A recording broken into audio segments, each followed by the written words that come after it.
Oh, hi there! We of the Squid Research Lab have returned to present our latest findings. So, buckle up and keep your tentacles inside the vehicle at all times. It's been 2 years since that fateful day when the inkling squid species hooked me with its amazing abilities. To shoot ink in humanoid form and to swim through ink in squid form. From these goopy depths, a radical squid culture has emerged. Inklings have developed a taste for combat and competition, not to mention fashion. The ceremonial turf war is one such sport, in which 2 squid squads of 4 face off to see which team can cover the most turf with ink. This popular tradition isn't going anywhere, which remains as popular as ranked battle, where the very best teams and players compete online to achieve a higher rank and ultimate bragging rights. Here in Inkopolis Square, Inklings prepare for ritualistic face splatting by equipping gear and weaponry. But it's not all doom and gloom. All squid gear is designed for both function and fashion. In fact, everything about Inkopolis lends to its reputation as the foremost happening place in the world. As you can see here, communal aspects of Inkling society are greatly valued. But so is individual expression. Nice shoes! Like other cephalopods, Inklings can even choose their skin and eye color. But unlike regular squids, they have custom hairstyles and leg wear too. The various clothing and shoes the squids are wearing is actually called gear and has important roles in these battles too. Both looking good and good abilities are needed to be fashionable. Let's take a look at some gear. It takes more than style to win a turf war. Luckily, the Galleria, over on the left, houses a row of popular gear and weapon shops. Each item you acquire here has 1 or more abilities that should prove effective in battle. So, let's take a look inside, shall we?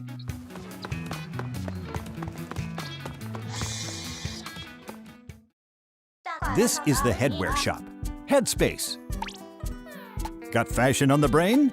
So does Flo. From hats to glasses, this sea slug carries it all. Though I must say, she's a bit of an odd one.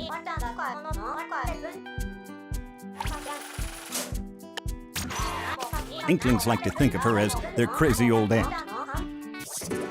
Ye Old Cloth Shop is a clothing boutique run by a jellyfish named Gelfonzo.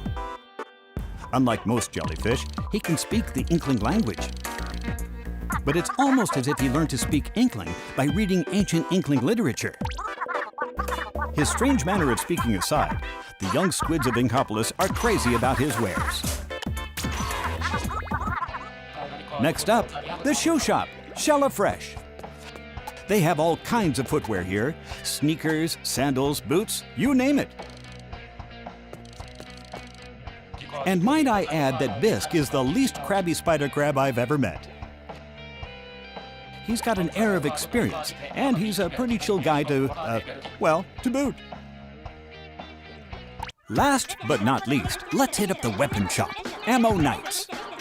You may recognize the horseshoe crab who runs the place. Sheldon has a gift for weapon design, and his uncanny ability to blather on about ink weaponry is second to none. Now, I know what you're thinking. If only you could tune out his weapon dissertations with the press of a button. Well, now you can. Sheldon's really outdone himself. I can't wait to study these weapons in greater detail.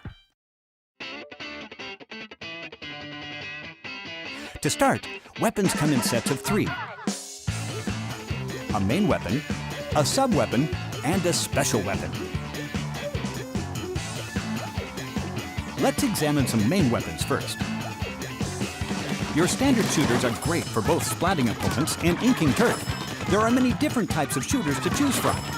Rollers are adept at inking turf quickly and devastating at close range. They can steamroll opponents while rolling along the ground, or they can fling a wall of ink to keep opponents at bay.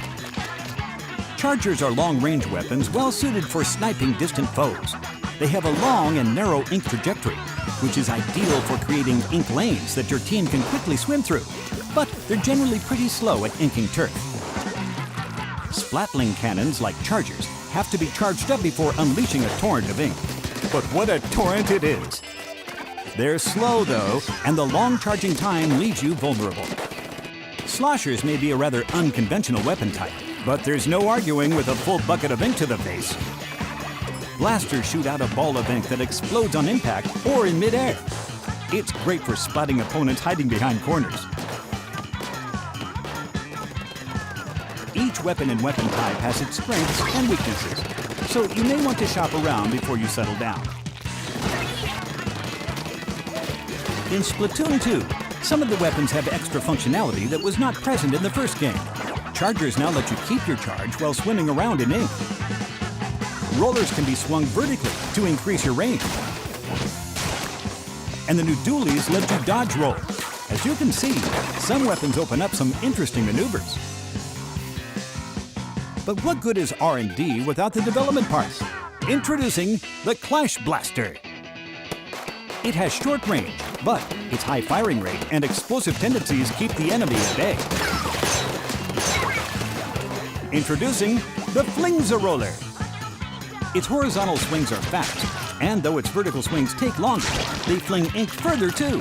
Believe it or not, the roller changes shape depending on how you swing it. I wonder if shapeshifting has a special significance to Inklings. Introducing the Goo-Tuber. This one is special. It holds a charge for an extremely long time. And as a result, you can move to a better location while powered up and unleash a mighty sneak attack. Ka-chow! Introducing the Dapple Dualies. Even for a pair of dualies, these things are incredibly light in weight. That way you spend less time dodge rolling and more time winning.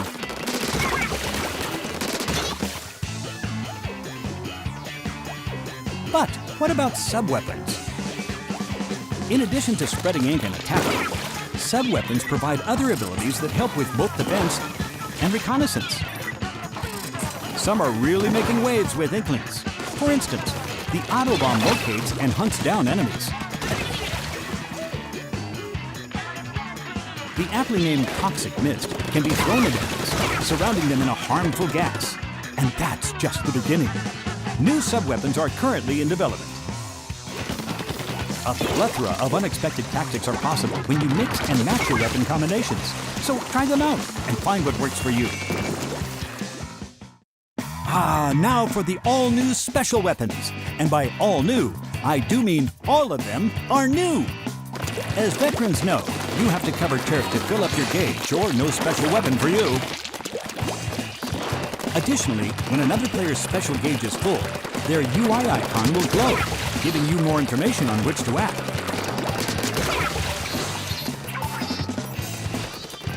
Pentamissiles lock onto enemies and fire multiple projectiles.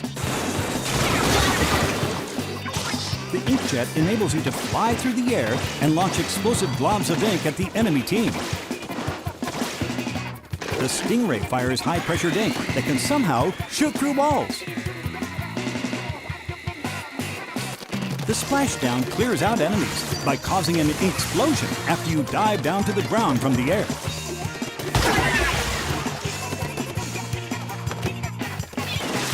The ink storm is always making it rain ink. The bomb launcher allows you to launch a barrage of bombs onto the battlefield.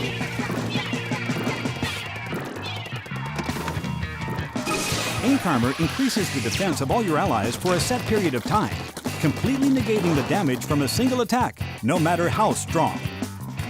And finally, the Baller puts you in a giant, explosive hamster ball that will roll you wherever you want, even up walls. Just imagine the possibilities afforded by each of these special weapons. So far, we've examined Inkling gear, weapons, and the strengths and weaknesses inherent to each of them. It's important to choose the right ones to take into battle for the stage and mode you've selected. Speaking of modes, Turf War is just that, a battle for territory. No matter how many times you get splatted, if you ink the most turf, victory is yours. It really pays to cover up enemy ink. It not only adds to your coverage, it reduces theirs and restricts their movement around the stage. Inklings will do battle anywhere. City streets, a sports club, an academy, a concert, a racetrack, and so on. Catch my drift? I certainly hope so, because these stages are riddled with hazards, such as this shipyard. Either use them to your advantage or get splatted. It's your move.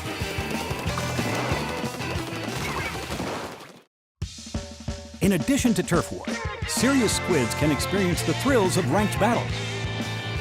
There are 3 modes that rotate every 2 hours. Splat zones. Fight for control of the splat zones placed on the stage. The team that maintains control of them longest reigns supreme. Tower control. Fight for control of a tower that moves on rails when you're standing on it. Ride it all the way to the goal in the other team's area to win. The tower will stop at key checkpoints, resulting in fierce battles for possession. Rainmaker. The team that carries the Rainmaker to the goal in the other team's area will be declared the winner. The Rainmaker itself is a weapon that can fire powerful charge shots. Pushing your team forward while protecting the Rainmaker is the key to victory.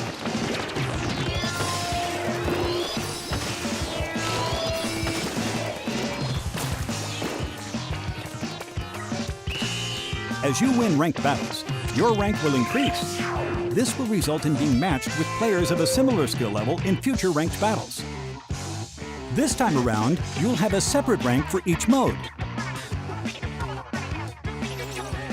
Prove you can out-ink the competition, and you may even move up 2 or more ranks at a time. League battles allow you to form a team with friends, fight alongside them, and battle your way to the top of the charts. You can enlist one other friend to form a pair and be matched with another pair, or connect with 3 friends to form a 4-squid team. League battles play out as ranked battles over a 2-hour period, or until the stages change. Your score is based on your wins and losses during that period. If you play well, you can receive an in-game medal to commemorate your awesomeness. Now then, oh, well, if it isn't Merch, the sea urchin. Talk to this guy and take your gear from fresh to freshest. Depending on the ability, you could reduce your ink consumption or move a bit faster. You see, gear have different kinds of abilities. Some for headwear, some for clothing, and even shoes. Let's see, I have a number of trendy gear abilities listed here. First up, Thermal Ink. This ability allows you to track distant players that you've hit with your main weapon. The Object Shredder ability increases damage dealt to all non-player targets. Quick Respawn reduces your respawn time if you get splatted repeatedly without splatting anyone yourself.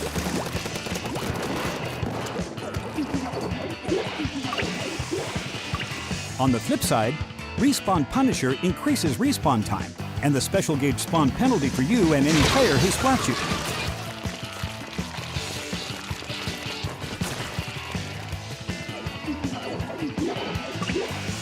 And the drop roller lets you tilt the left stick during the super jump to perform a forward or sideways roll when you land.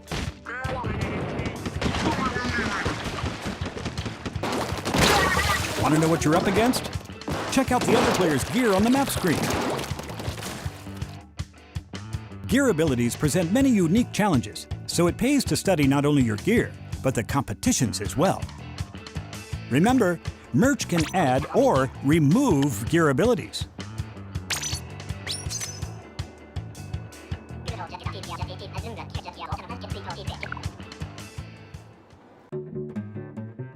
Now, for the job everyone's been talking about. I have some new information that I'm happy to share. The job description says it's easy work with good pay. Work together as a team of 4 to splat salmonids and collect their power eggs. Apparently, this is the place that's hiring. Looks kind of shady if you ask me. They're not always hiring though. They're only open when the salmonids are on the move. Let's see. I pulled some strings and got a hold of this manual. It's all about salmonids, which I'm all about studying. It sure helped out back at the lab, especially when studying dangerous boss salmonids. Ah, the steel eel. These salmonids block your path with their long bodies and lay down ink wherever they go. Flyfish use jetpacks to hover while firing squid-seeking missiles.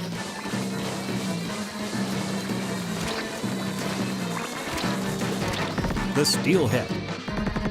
This behemoth fills bombs on its head with toxic ink and then throws them at targets. I'm afraid that's not all. Other undiscovered species of boss salmonids lurk in the depths. Science changes with the tide, and so too does the water level. Stay on guard when fog hits. Salmonids will attack from all sides. As night falls, ferocious salmonids will rush you with incredible speed.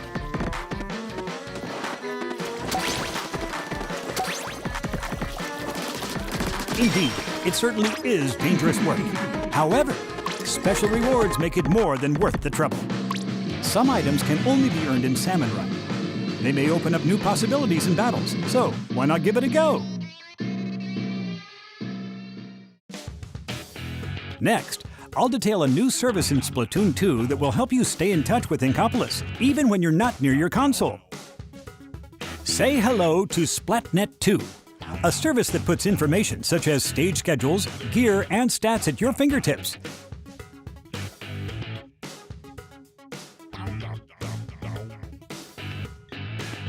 In Splatnet 2, you can view detailed results for your last 50 battles, and get an in-depth look at the weapons and gear wielded by the players in those battles. You can also look at your win rates for specific modes and stages, helping you to analyze and improve your game. You can also view your lifetime inkage, a feature that shows you how much turf you've inked compared to real-world places.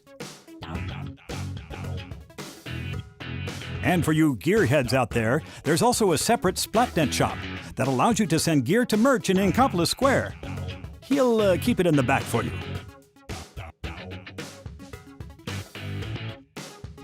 Splatnet 2 will be available to use via a smart device app called Nintendo Switch Online. The Nintendo Switch Online app allows you to invite other players who also have the game to join private battles, league battles, Splatfest battles, and communicate with those players using voice chat. When using voice chat, you'll automatically be split into your in-game teams, so you can talk specifically to teammates. Give it a go!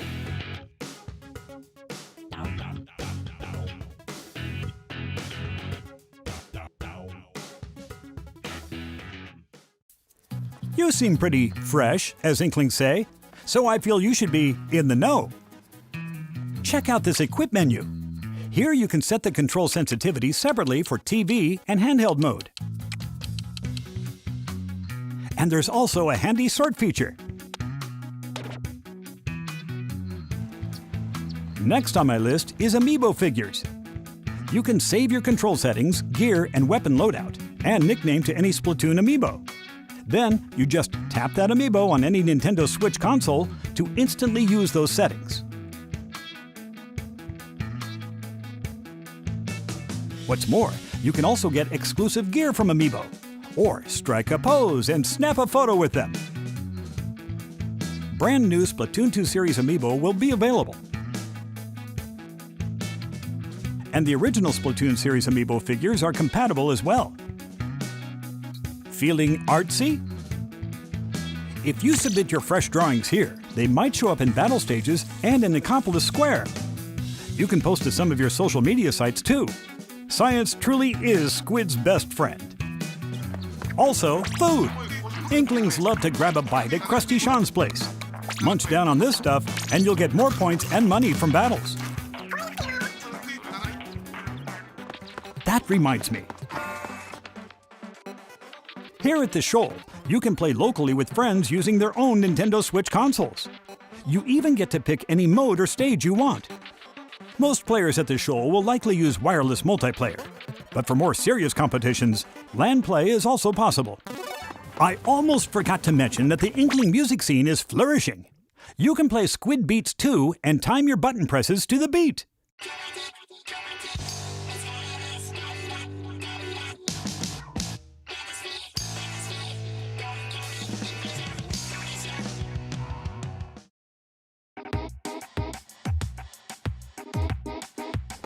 Notice this manhole, or squid hole in the plaza?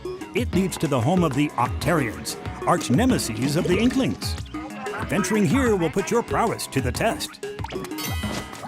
Stand alone against a multitude of challenges and an army of menacing Octarians. It's also a great place to learn the battle basics. You can take different weapons into battle and master their many uses and nuances in combat situations.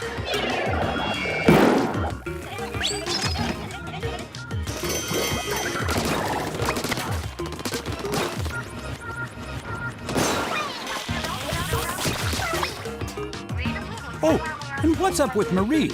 She looks awfully worried about something. Well, we've seen some fresh weapons, gear, and stages today, but what more can science offer us? How about some content updates?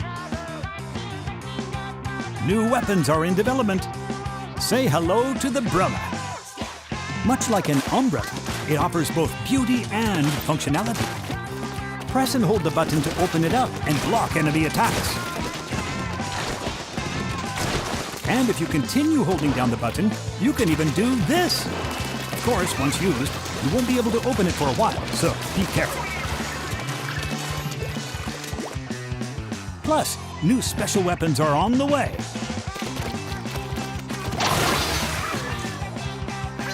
And of course, new gear too. Fashion is a fickle beast after all. Over time, more stages will become available as well. Over at the lab, we're crazy excited to calculate the many ways this will change the game. Expect weapon, gear, and stage updates for around a year, along with 2 long years of Splatfests. I guess you could say it'll stay fresh. But what is a Splatfest anyway? I'm sure some of you know them even better than me. These events split players into 2 sides and pit them against each other in 4-on-4 matches for a limited time. Each Splatfest has a polarizing theme, leaving players with one option: pick a side and compete to win in turf war. May the freshest team win. And for the first time, you can fight alongside your friends on the same team.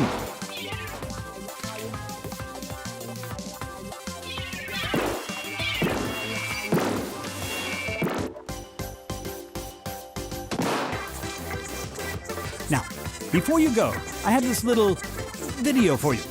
I don't know how or why it exists, and yet, here it is.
So, the question is, are you a cake connoisseur or an ice cream aficionado? Download the free demo on Nintendo eShop.